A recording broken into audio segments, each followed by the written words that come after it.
America's great humorist spent several years of his young life here in northern Nevada. A lot of people know that he was here, but let's spend a few minutes to explore why he came, what he experienced when he was here, and we'll revisit some of his old haunts. We're dedicated to accurate reporting here at the Reno You Know, but as Mark Twain himself once said, never let the facts interfere with a good yarn.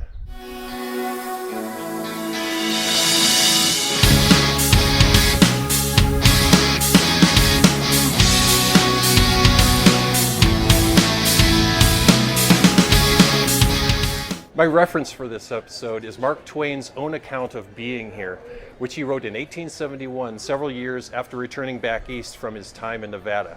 It's called Roughing It, and if you have any interest in the history of northern Nevada, you need to read this book.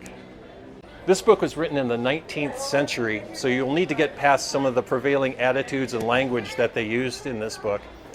But once you do that, you'll find that it's a great fun read, and you'll find from the way he structured sentences and used words why he was known as America's great humorist.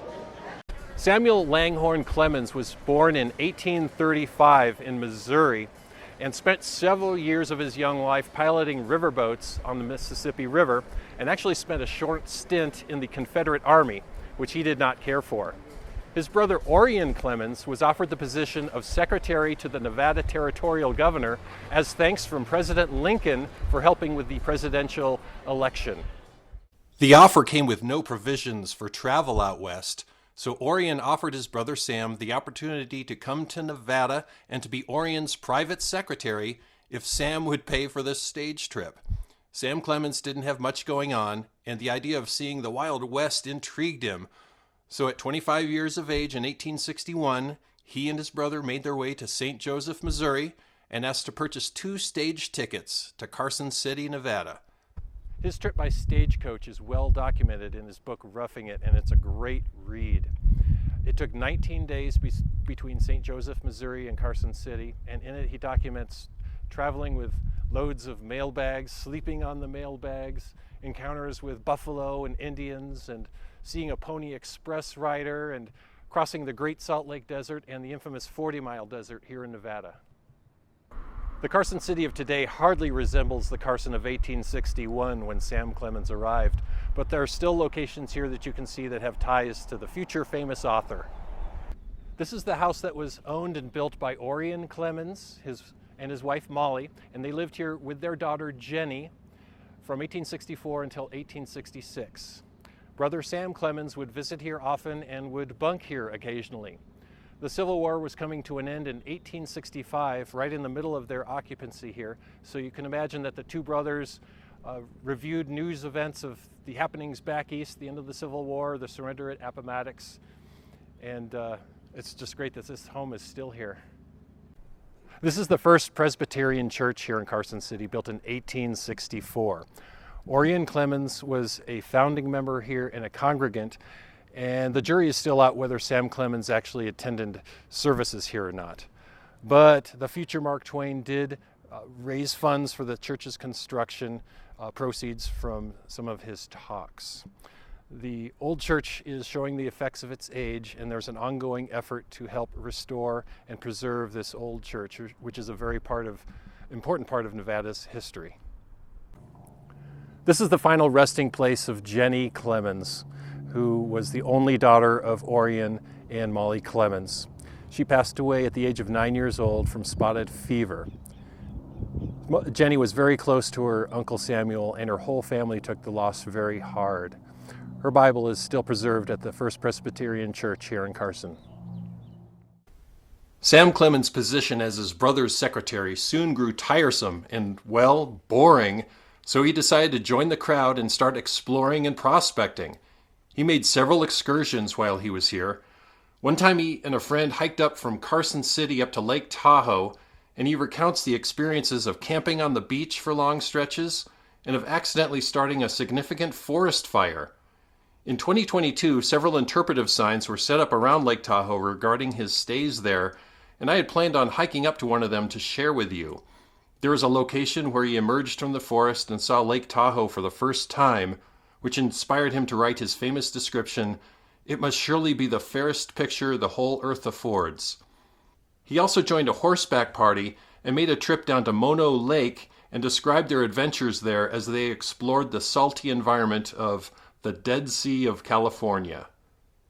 He joined the mining excitement for a short time in Aurora, which today is a completely deserted ghost town several miles down a very bumpy dirt road from Bodie, California. It was here that he reportedly started writing and submitting articles under the pen name of Josh to the Territorial Enterprise, which was the newspaper in the area, located in Virginia City. He would later try his luck out of the area, and he would make a 15-day, 200-mile hike out to join the mining excitement of Unionville, Nevada, which is almost in the middle of nowhere, and it's down a long dirt road just outside of Winnemucca, Nevada. I visited Unionville in 2019 to see the sights that he would have seen, and the countryside and the small town are still fairly close to what he would have seen, save that there are more permanent structures for today's 20 or so inhabitants that have replaced the 11 cabins and a liberty pole that he described when arriving. There is a structure there called Mark Twain's cabin. Maybe it is, but it's hard to know for sure. He left Unionville after coming up empty-handed and not finding silver strewn across the ground as he had hoped.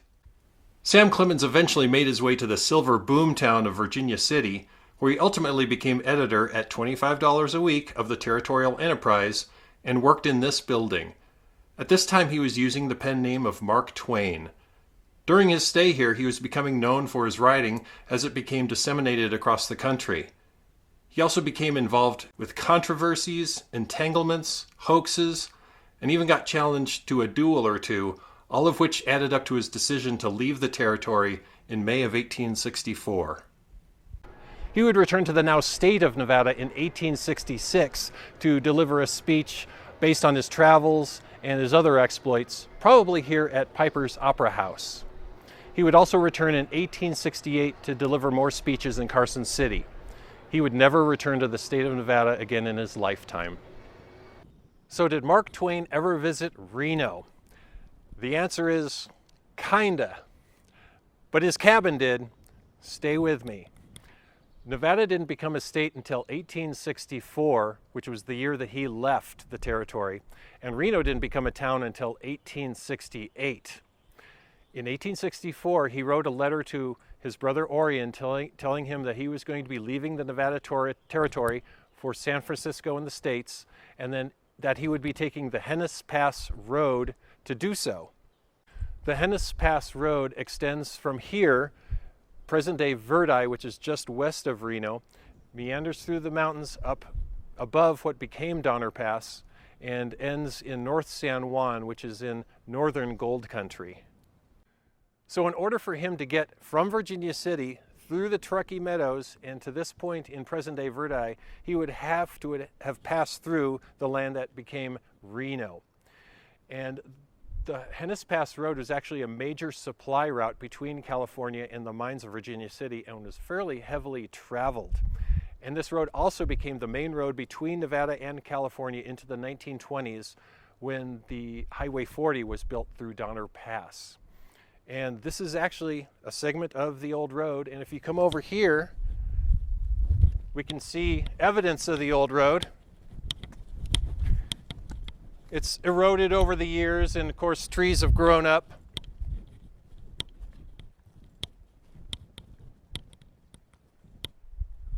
And I've passed right by my rock. Oops, the rock's over here. See, this is how well camouflaged this is. There's a little bit of rust, and this rock is worn smooth. This is done by the wagon wheels that came through here 150 years ago. So a little bit of trail magic. You can still see evidence of the old route. So Mark Twain's cabin was here in Reno. Check it out. The old mining town of Aurora, which is very close to the old mining town of Bodie, California, was in decline. And some 100 years ago or so, some enterprising individual decided to label this old mining cabin as the lodging place of Mark Twain. Whether it was or not is a matter of speculation, but they labeled it as such, and it became quite a tourist draw, and unfortunately people started to pick away at the cabin to take souvenirs. In 1924, the Reno Chamber of Commerce thought it would be a great idea to bring that cabin up to Reno for the 1927 Transcontinental Highway exhibition. So the cabin was dismantled, loaded onto 2 big trucks, hauled up to Reno, and brought here to Reno's Idlewild Park, which it stood for a couple decades. But also, Reno had their souvenir hunters, and it was slowly picked apart until it finally disappeared in the 1950s. But Reno still has that claim to fame. We had Mark Twain's cabin. All right, I hope you've enjoyed our walk with the ghost of Mark Twain today here in Northern Nevada. Today we're at Shoetree Brewing here in Carson City, and you might be wondering, what's a shoe tree? Maybe if you're back here east, you don't have shoe trees. A shoe tree is essentially a big old tree that someone thought would be better off adorned with lots of old shoes. So people get their shoes, they tie their laces together, throw them up at the tree, and over time you get a shoe tree. And today I'm enjoying a porter, which is not necessarily a great beer for the hot weather, but I don't care. It sounded good, so that's what we're having. If you haven't subscribed yet, please bop that little subscribe button. Lets us know you're there and watching, and we'll make you episodes here in the not too distant future. So as Mark Twain once said, rumors of my death have been greatly exaggerated. Cheers.